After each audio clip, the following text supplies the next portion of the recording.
بسم اللہ الرحمن الرحیم۔ السلام علیکم سامعین، امید ہے آپ لوگ خیریت سے ہوں گے۔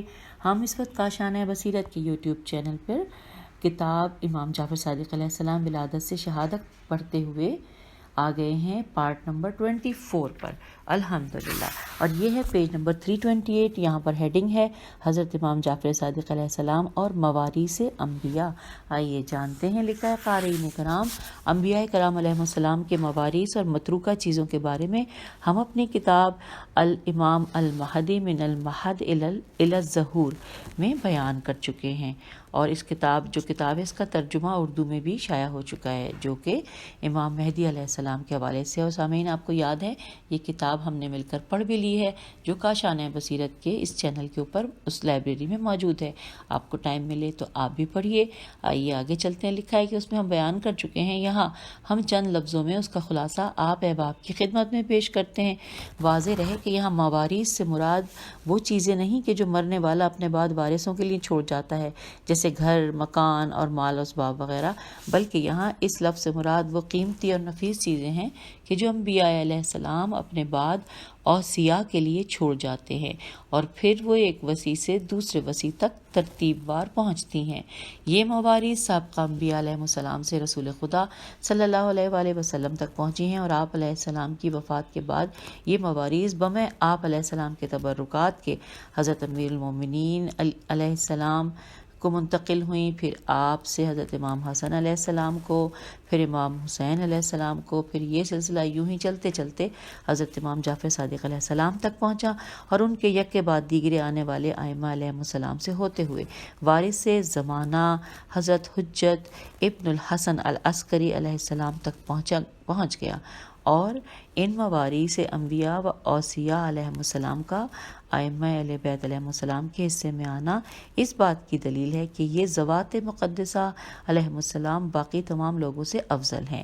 یہاں ہم اس موضوع سے متعلقہ بعض روایات اپنے قارئین کی نظر کرتے ہیں۔ نمبر 1، حضرت امام جعفر صادق علیہ السلام نے ارشاد فرمایا، میرے پاس ہی رسول اللہ صلی اللہ علیہ وآلہ وسلم کی تلوار اور غلبہ پانے والا علم یعنی پرچم ہے، میرے پاس ہی حضرت سلیمان بن داؤد علیہ السلام کی انگوٹھی ہے، میرے پاس ہی وہ نیزہ ہے جس سے حضرت موسیٰ علیہ السلام قربانی کے جانور کو نہر کیا کرتے تھے، پیج 329، میرے پاس ہی وہ اسم ہے جسے رسول خدا صلی اللہ علیہ وآلہ وسلم مسلمانوں اور مشرکوں کے درمیان رکھ دیتے تو مشرکوں کا کوئی بھی تیر مسلمانوں تک نہ پہنچ پاتا، اور ہمارے لیے ہتھیار بنی اسرائیل کے تابوت سکینہ کی مانند ہیں۔ نمبر 2، آمش الف عین میم شین کی روایت میں آیا ہے کہ آپ علیہ السلام نے ارشاد فرمایا کہ حضرت موسیٰ علیہ السلام کی سختیاں اور عصا ہمارے پاس ہے، اور ہم ہی انبیاء علیہ السلام کے وارث ہیں۔ نمبر 3، آپ علیہ السلام نے فرمایا، ہمارا علم پوشیدہ طریقے سے لکھا ہوتا ہے، اور بعض اوقات اس کا القاء ہمارے دل میں ہوتا ہے، اور بعض اوقات اسے ہمارے کانوں میں پھونک دیا جاتا ہے۔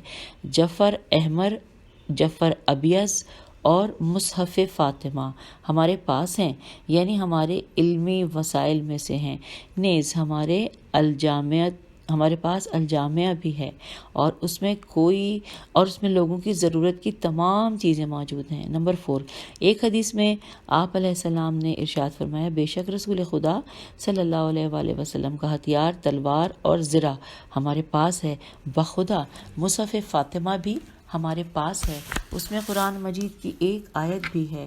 یہ رسول خدا صلی اللہ علیہ وآلہ وسلم نے حضرت فاطمہ زہرا سلام اللہ علیہا کو املا کرایا تھا، اور اب یہ حضرت علی علیہ السلام کے دست مبارک سے لکھا ہوا ہمارے پاس محفوظ ہے، اور خدا کی قسم ہمارے پاس جعفر بھی ہے، اور تم کیا جانو کہ وہ کیا ہے؟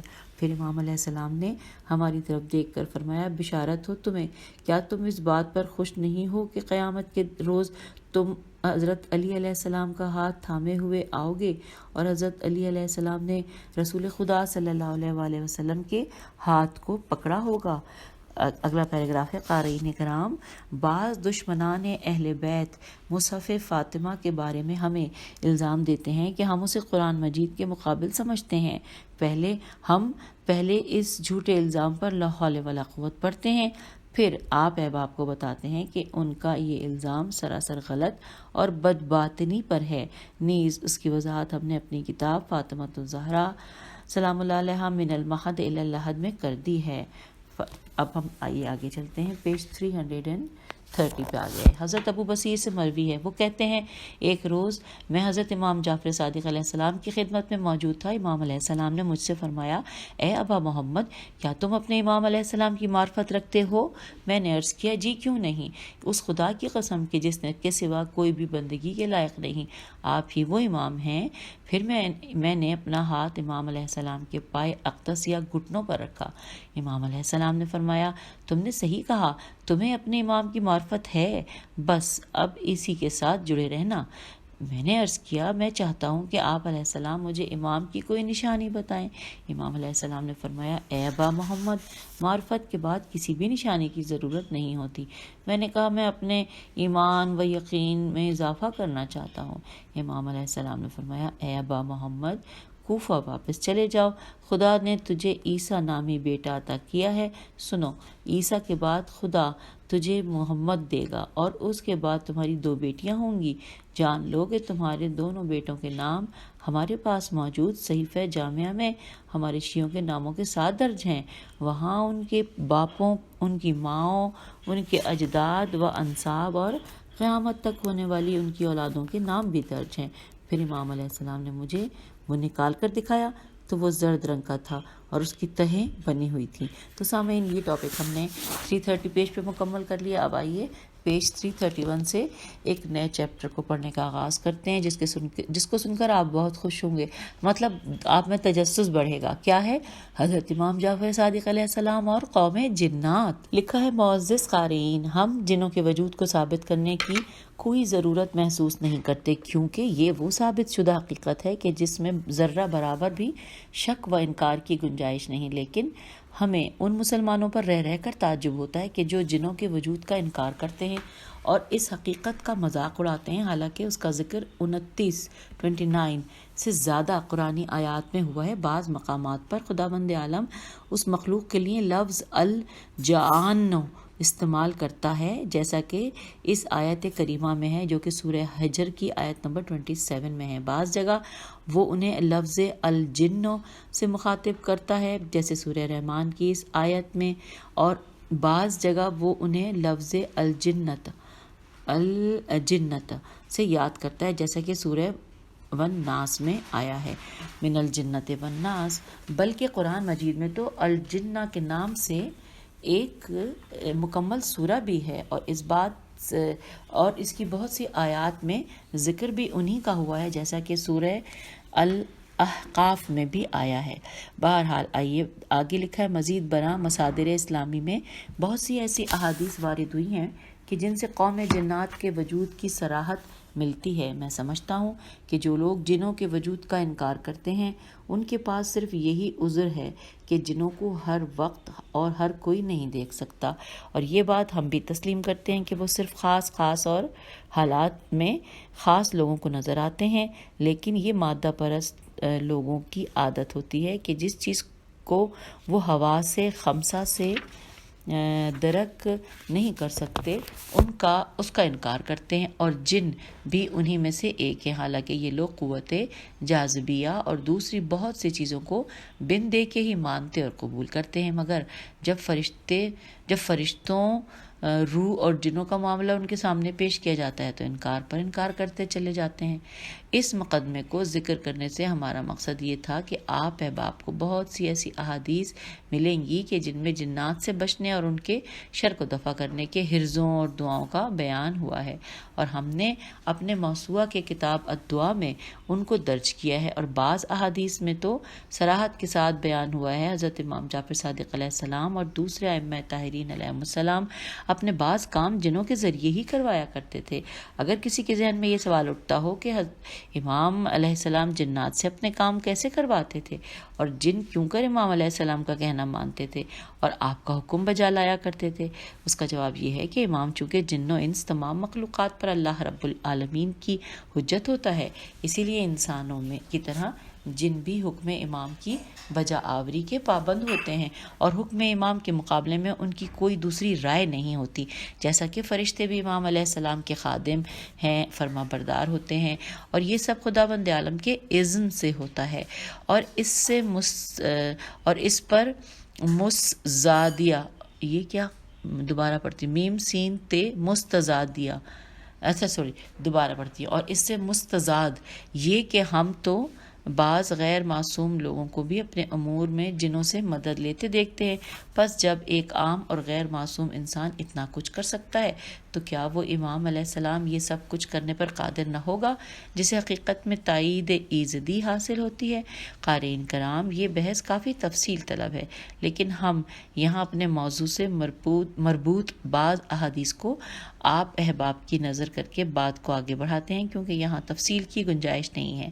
حضرت مفضل بن عمر سے مروی ہے، وہ کہتے ہیں حضرت امام جعفر صادق علیہ السلام کے وہ دو اصحاب کو خراسان سے آپ علیہ السلام کی طرف کچھ مال دے کر بھیجا گیا، راستے میں وہ مال ان سے گم ہو گیا، حتیٰ کہ جب وہ دونوں رے کے مقام سے گزرے تو ان دونوں کے ایک دوست نے انہیں ایک بیگ دیا جس میں 2000 درہم تھے۔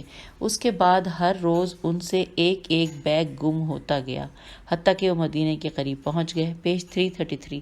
یہاں ان میں سے ایک شخص نے دوسرے سے کہا، آؤ بھیا ذرا ایک نظر اپنے ساز و سامان پر ڈال لیں۔ جب انہوں نے دیکھا تو وہاں سوائے راضی کے بیگ کے سارے کا سارا مال اسی طرح موجود تھا۔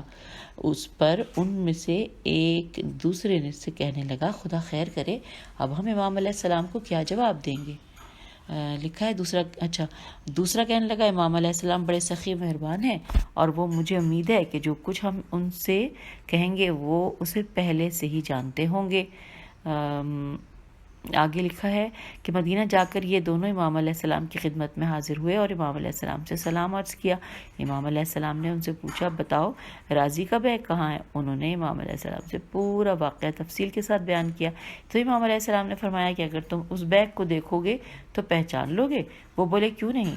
پھر امام علیہ السلام نے اپنی کنیز کو کچھ نشانیاں بتا کر فرمایا کہ جس بیگ میں تجھے یہ نشانیاں پوری ملیں اسے میرے پاس لے آؤ۔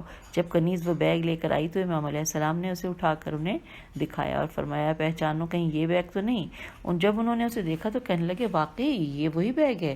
امام علیہ السلام نے فرمایا، رات کی تاریکی میں مجھے کچھ مال کی ضرورت پیش آ گئی تھی تو اس لیے میں نے جنات میں سے اپنے ایک شیعہ کو بھیجا تو وہ تمہارے سامان سے یہ بیگ لے آیا۔ بروایت دیگر امام علیہ السلام نے فرمایا، جس طرح انسانوں میں ہمارے پیرو یعنی کہ شیعہ ہیں، اسی طرح جنوں میں سے بھی ہیں۔ جب ہمیں کوئی کام ہوتا ہے تو ہم انہیں بھیج دیتے ہیں۔ عمار سجستانی سے مروی ہے، وہ کہتے ہیں، میں امام جعفر صادق علیہ السلام کے پاس جایا کرتا تھا اور اجازت لے کر ان کے پاس بیٹھ جاتا تھا۔ ایک رات منی میں ان کے خیمے میں بیٹھا ہوا تھا۔ پیج 334 کہ کچھ جوانوں نے ان سے داخل ہونے کی اجازت چاہی تو امام علیہ السلام نے انہیں اندر آنے کی اجازت مرحمت فرما دی۔ وہ دیکھنے میں سوڈانی لگتے تھے۔ تھوڑی دیر بعد عیسیٰ شلقان میرے پاس آئے، پھر انہوں نے اندر جا کر امام علیہ السلام سے میرا ذکر کیا تو امام علیہ السلام نے مجھے اندر آنے کی اجازت دی اور فرمایا، عمار تم کب آئے ہو؟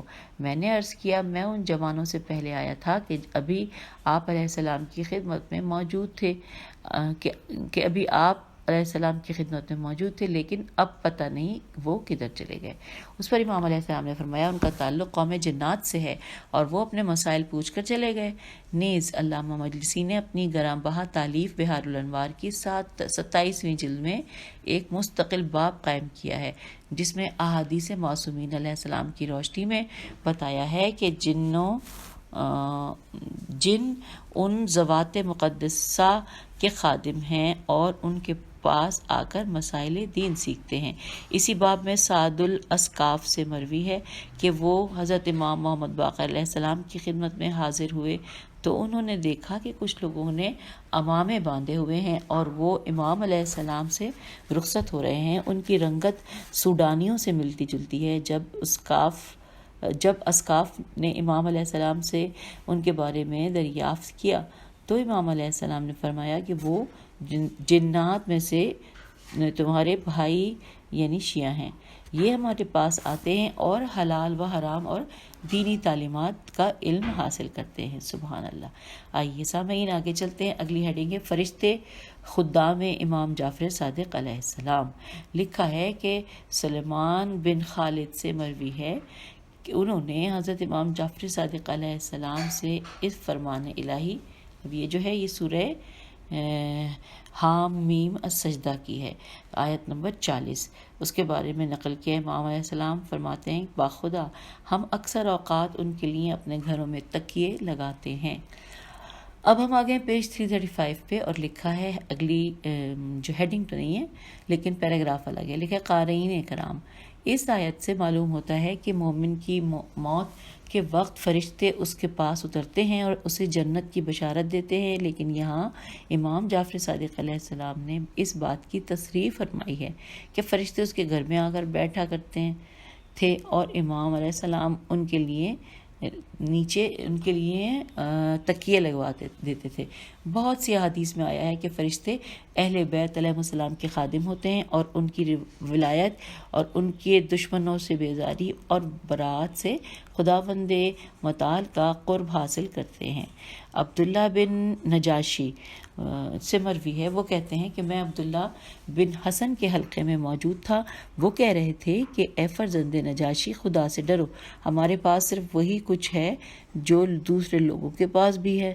نجاشی کہتے ہیں کہ میں نے یہ خبر حضرت امام جعفر صادق علیہ السلام کو بتائی تو انہوں نے ارشاد فرمایا کہ خدا کی قسم ہم میں بعض وہ ہوتے ہیں کہ جن کے دلوں میں القا کیا جاتا ہے، کانوں میں پھونکا جاتا ہے اور فرشتے ان سے مصافحہ کرتے ہیں۔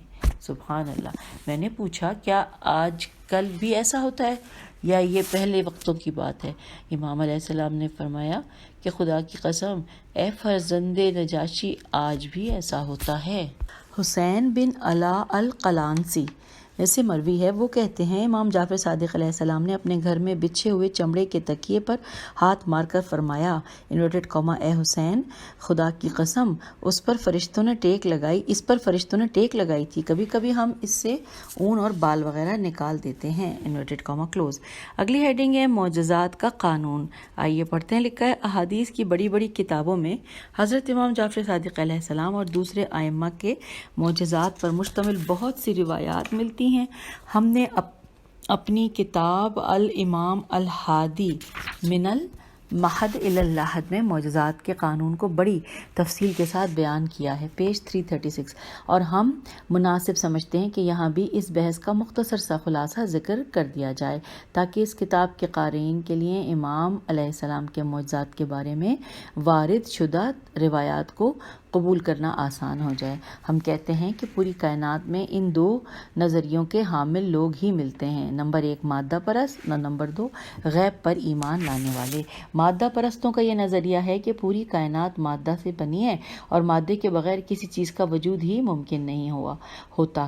اس بنا پر ان کا ایمان صرف اور صرف مادے پر ہوتا ہے اور وہ اس سے ماورا کسی چیز کا تصور بھی نہیں کر سکتے۔ واضح رہے کہ یہاں مادے سے مراد وہ چیزیں ہیں جن کا ادراک حواس خمسہ میں سے کسی نہ کسی حس سے ہوتا ہے، یعنی ہر وہ چیز جسے دیکھا جا سکتا ہے یا سنا جا سکتا ہے یا سونگھا جا سکتا ہے یا چکھا جا سکتا ہے اور یا چھوا جا سکتا ہے۔ مادہ پرستوں کے نظریے کے مطابق صرف انہی چیزوں کا وجود ہوتا ہے اور ان کے علاوہ کچھ بھی نہیں ہوتا، جبکہ ایمان بالغیب رکھنے والے اس سے آگے کی سوچ بھی رکھتے ہیں۔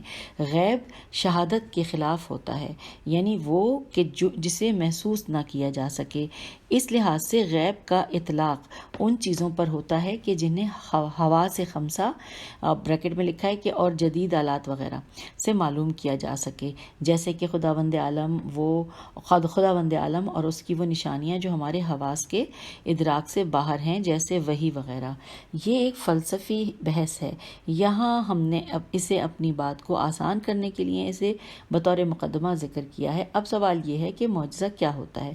اہل لغت نے اس کی متعدد تعریفیں کی ہیں، لیکن وہ سب ایک ہی معنی کو بیان کرتی ہیں، اور وہ معنی یہ ہے کہ معجزہ ایک ایسا خلاف عادت فعل ہے کہ جو دعوی نبوت و امامت وغیرہ کے ساتھ ملا ہوتا ہے۔ خدا اس سے اپنے اولیاء علیہ السلام کی تائید فرماتا ہے تاکہ یہ ان کے دعوے کی صداقت کی دلیل بنے۔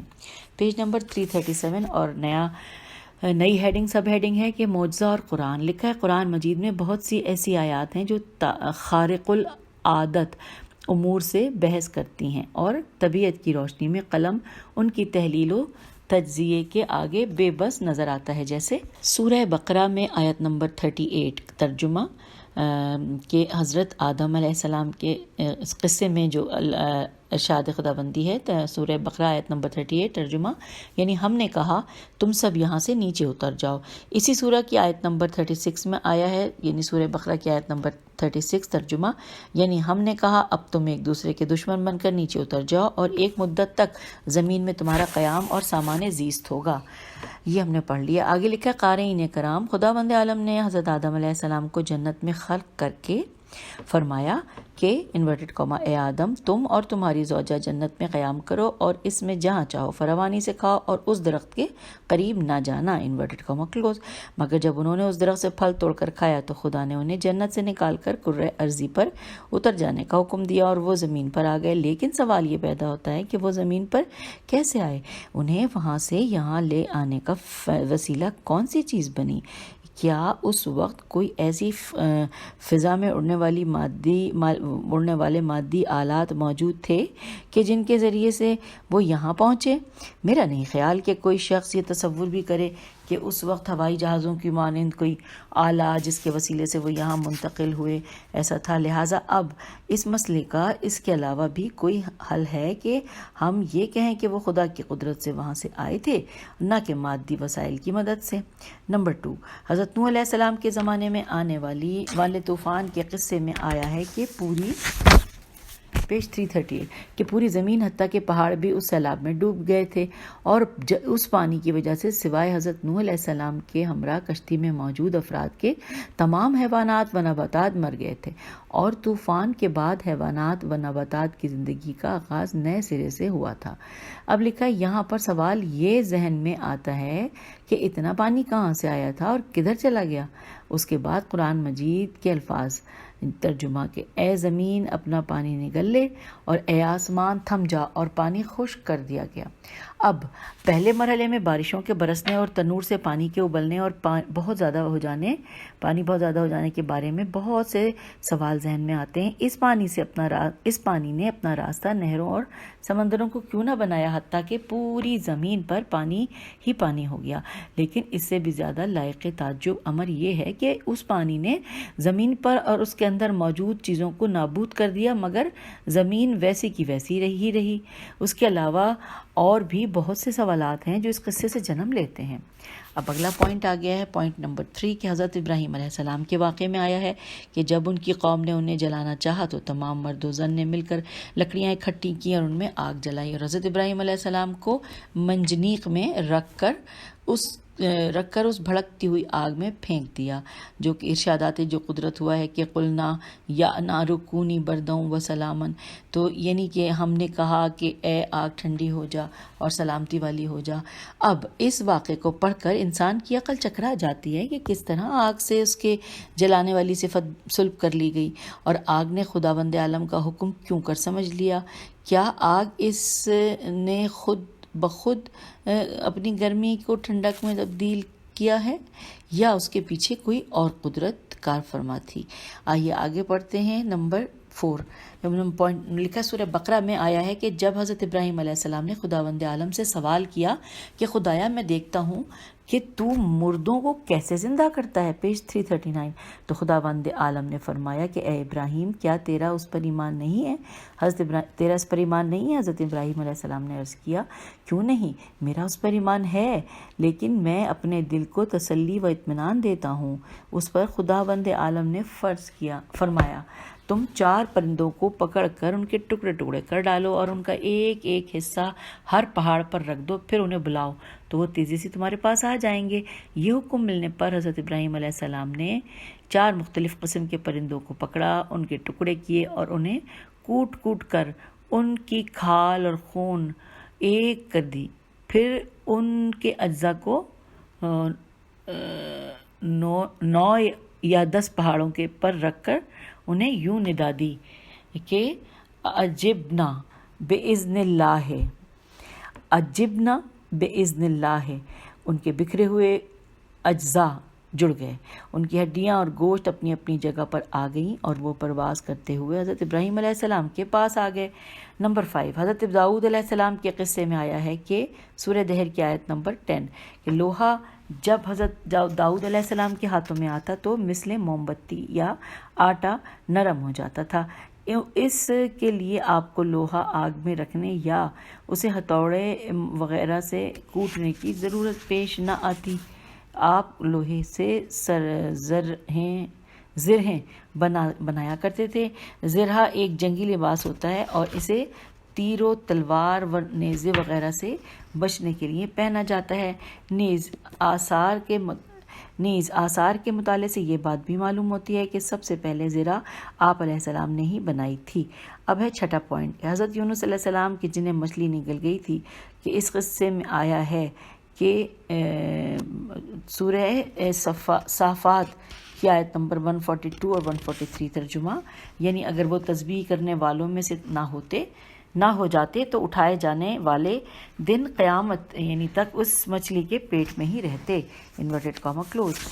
پیج 340 لکھا ہے کہ یہاں پہ 7 پوائنٹ ہے کہ حضرت ابراہیم علیہ السلام کی زوجہ کے بارے میں آیا ہے کہ 90 برس کی عمر تک ان کی کوئی اولاد نہ تھی، مگر اس کے بعد خدا نے انہیں حضرت اسحاق علیہ السلام کی صورت میں ایک بیٹا عطا کیا، جن کی نسل سے بہت سے انبیاء علیہ السلام پیدا ہوئے، اور اس وقت حضرت ابراہیم علیہ السلام بھی کبیر سنی کے آخری حد کو پہنچے ہوئے تھے۔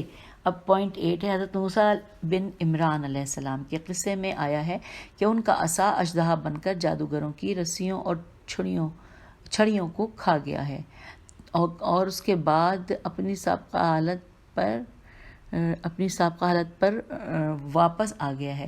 اب یہ سوچ کر عقل دنگ رہ جاتی ہے کہ ایک لکڑی کیسے اژدہا بن گئی، اس کی ماہیت کیسے تبدیل ہو گئی، اس میں روح و حیات کیوں کر آ گئی۔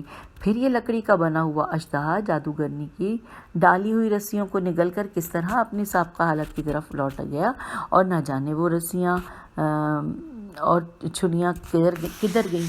اگلا پوائنٹ 9، حضرت موسیٰ علیہ السلام کے سمندر میں عصا مار کر راستہ بنانے کے بارے میں قرآن مجید میں ارشاد ہوا ہے، سورہ طٰہٰ آیت نمبر 77 کہ پھر ان کے لیے دریا میں عصا مار کر خشک راستہ بنا دو۔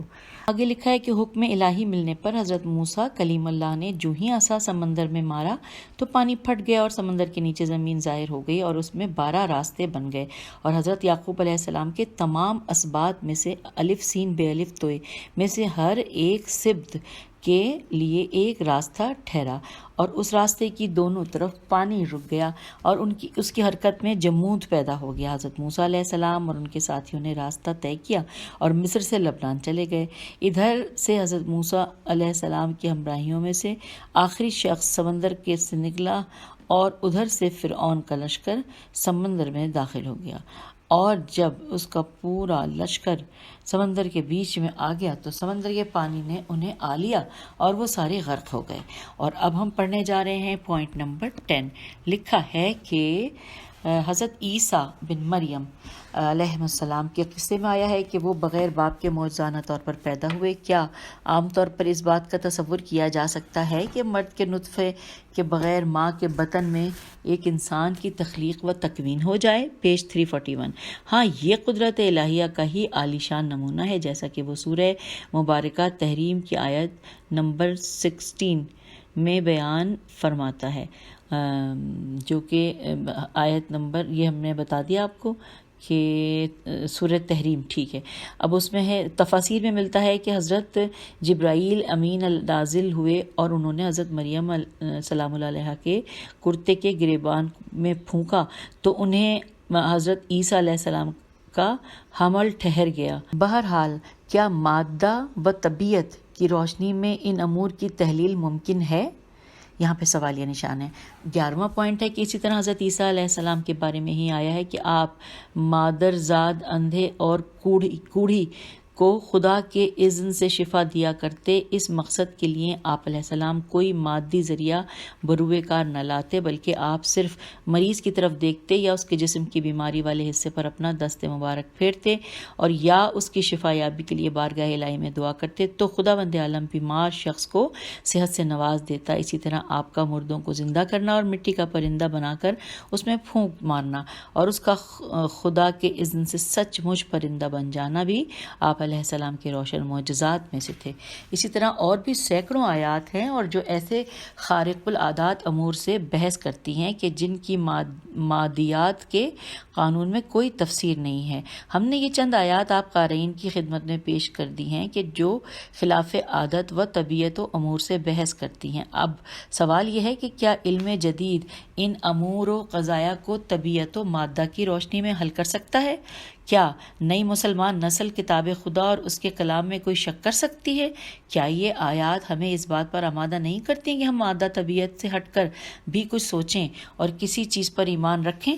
جبکہ ہم یہ بھی جانتے ہیں کہ خداوند عالم کی قدرت محدود نہیں، وہ جو کرنا چاہتا ہے اس کے لیے اسے صرف کن کہنا پڑتا ہے تو وہ ہو جاتا ہے، اور جس چیز کو اس کے امر کی نہیں بلکہ ارادے اور قول کی نہیں اور چیزیں تو اس کے امر کی نہیں بلکہ ارادے اور قول کی نہیں بلکہ مشیت کی پابند ہوتی ہیں۔